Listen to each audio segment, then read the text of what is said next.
One thing you can't accuse Pakistan and its ISI of being is unpredictable.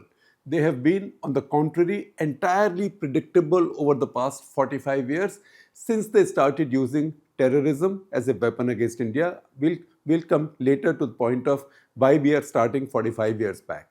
First, let's explain this strategy. Many descriptions have been used for it over time: proxy war, death by 1,000 cuts, violent jihad, and more. There is, however, one thread running through ISI's method through these 45 years: use of Pakistani jihadi lashkars or terror proxies from among Indian minorities to specifically target Hindus in India. At some point, their calculation has been the Hindus will rise in reprisal against their own minorities. It hasn't quite happened, but for that, 72 hours of madness in 1984 after the assassination of Indira Gandhi. That's a crisis at a grand level that the Pakistanis and the ISI, the Pakistani establishment and the ISI have been conjuring up in India. A nation at war with itself, at one level, it will be a kind of reverse Schadenfreude.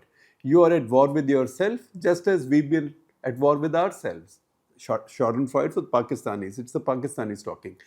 At another, it will weaken and distract India tactically, militarily, politically, and morally. The third is the most important. As India's Hindu majority, as and if India's Hindu majority turns on its own minorities in anger and frustration, it will vindicate the two nation theory. Why do we call this the most important? Watch and read General Asim Munir's speech to overseas Pakistanis on 16th April. If you count out his own falling credibility at home, as well as the bombast and Quranic invocations, you can read where the pain comes from. It's over the ideology of Pakistan, the two nation theory that was demolished in 1971 by the creation of Bangladesh, because the majority of Pakistanis then, East Pakistanis, declared themselves to be a new sovereign republic called Bangladesh.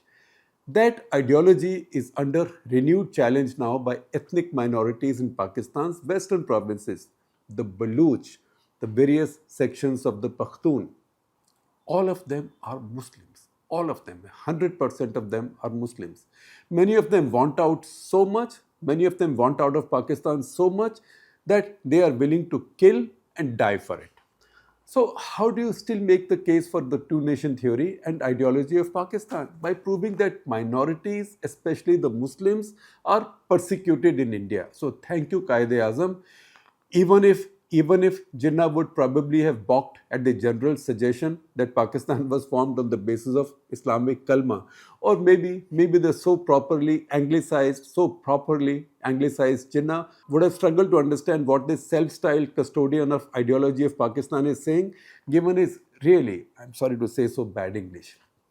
The reason we start from about 45 years back is because that's when it all changed, just after the Soviet invasion of Afghanistan. Until then, post the Shimla Accord, India and Pakistan had a reasonable period of peace, 15 years, not bad. After the invasion of Afghanistan, America and its Western and Middle Eastern allies, especially the Saudis, they recruited Pakistan as their stalwart ally, and the use of Islamic Jihad was then seen as a strategy against the infidel Soviets. If communists could be declared infidels by Afghan Muslims supported by the Americans and the rest, so could the Hindus be declared infidels by the Pakistani Muslims or the Pakistani Islamists or the Pakistani establishment.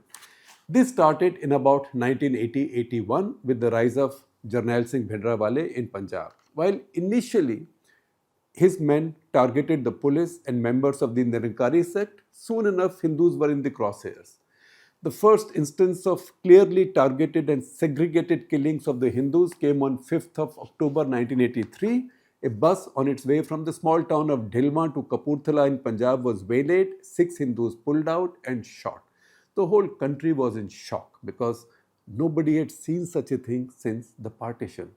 This was the first targeted and selective terrorist killing of Hindus in modern history. Modern history means post-partition history. So massive was the shock, 6 killed, 6. 6 Hindus pulled out of a bus and killed. So massive was the shock, it outraged India. Indira Gandhi sacked her own government in Punjab. sacked her own chief minister, Darbara Singh, and imposed president's rule. In the following months, the selective killings of Hindus picked up until it became the default terror attack template. This was followed by Kashmiri terror groups from 1989 onwards, beginning with the killings, persecution, and forced exodus of the Pandits, Kashmiri Pandits, and then spread across India as ISI backed groups or LET members targeted temples, weddings, Holi and Diwali celebrations, Ram Leelas, Hindu religious processions, and so on.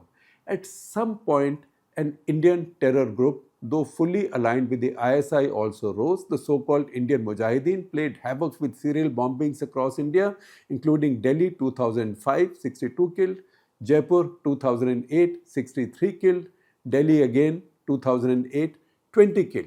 Over these 45 years, almost 100 attacks targeting the Hindus have taken place. Until 1994, the attackers included terrorists from Punjab too.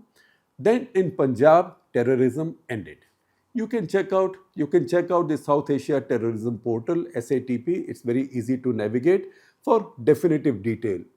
It's too many incidents for me to recount in a mere column. Let me just mention a few therefore, besides the Delhi and Jaipur bombings and the Dhilma bus killings, which I have already spoken about. In each case, the number of dead, which I am stating to you, was all Hindus, unless the odd terrorist also died. So maybe 33 died, which included two terrorists, as in the case of the Akshardham attack. So see this list. This is just an indicative list, by no means definitive. The Dhilman bus attack, 1983, 6 dead. The Fatehabad bus attacks, 1987, 34 dead. Just alongside that, in the same days, in fact, some people think that it was the same band of terrorists, Laludu bus attack near Chandigarh in Punjab, again about a dozen dead. Rudrapur Ramlila bombing in Uttarakhand, 1991, 41 dead. Ludhiana train massacre, 1991, 125 dead. And yes, that 125 is no typo. It was 125 Hindus pulled out of the train and killed. There was also the Chennai RSS office bombing, 1993, 11 killed. Lajpat Nagar blasts in New Delhi, 1996, 13 killed. Dausa in Rajasthan had a blast in 1996, 14 killed. Coimbatore bombings in 1998, 58 killed. Raghunath temple attacks in Jammu, March and November 2002. There were two attacks, 12 died in the first, 14 in the second.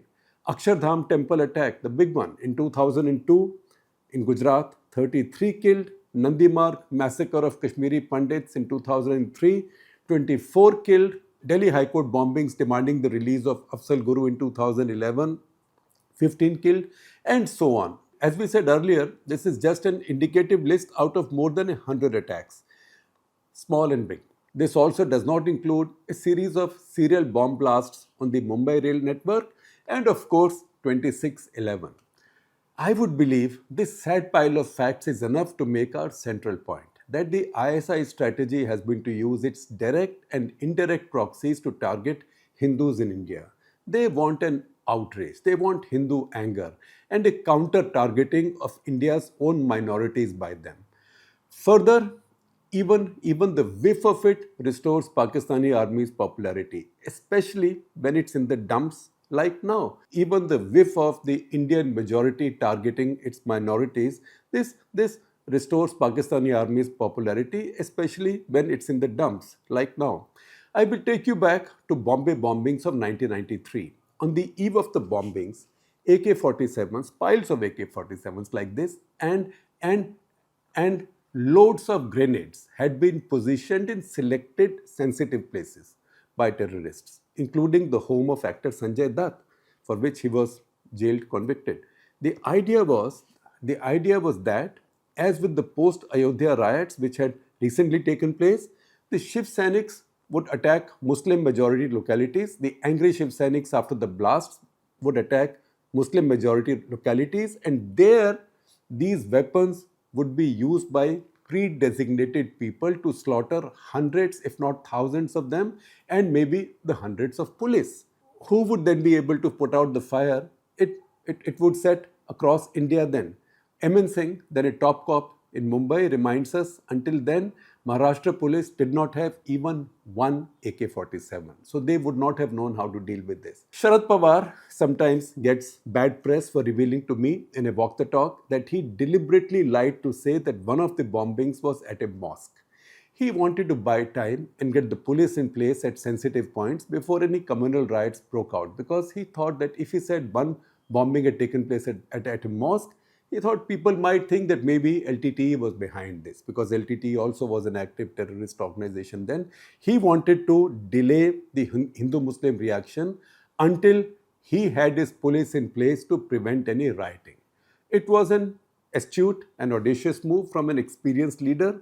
No riot followed the bombings. Bombay defeated the ISI. I am saying Bombay deliberately because that's how it was called then. You can call the Pakistani playbook Subversion 101. Inflict pain on India's Hindus so brutally and for so long that they finally run out of patience and turn on their own minorities. That's why even in Canada, the Sikh radicals aligned with the Pakistanis attack and desecrate Hindu temples. Let's now also see who understands this well.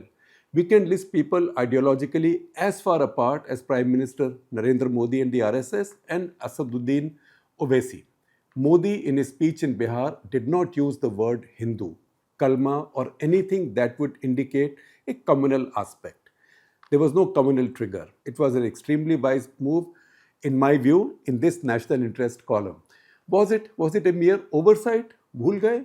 I don't think so. I'd be positive and read it alongside the statement from Dattatreya Hosabale, the putative number 2 in the RSS, who described the Pahalgam attack as a massacre of tourists. Then see what did Mohan Bhagwat, the RSS chief, said. He said that people were identified, they were asked their religion, and they were killed. And then he said Hindus would never do such a thing. So while he did indicate that Hindus were killed by Muslims, he also gave a signal to the Hindus that they don't do such things, that they do not and they should not carry out any targeted violence based on somebody's religion. I would read all three of these together and draw the right conclusion from this. You might say, I'm optimistic, but that is my conclusion. That's how I read this.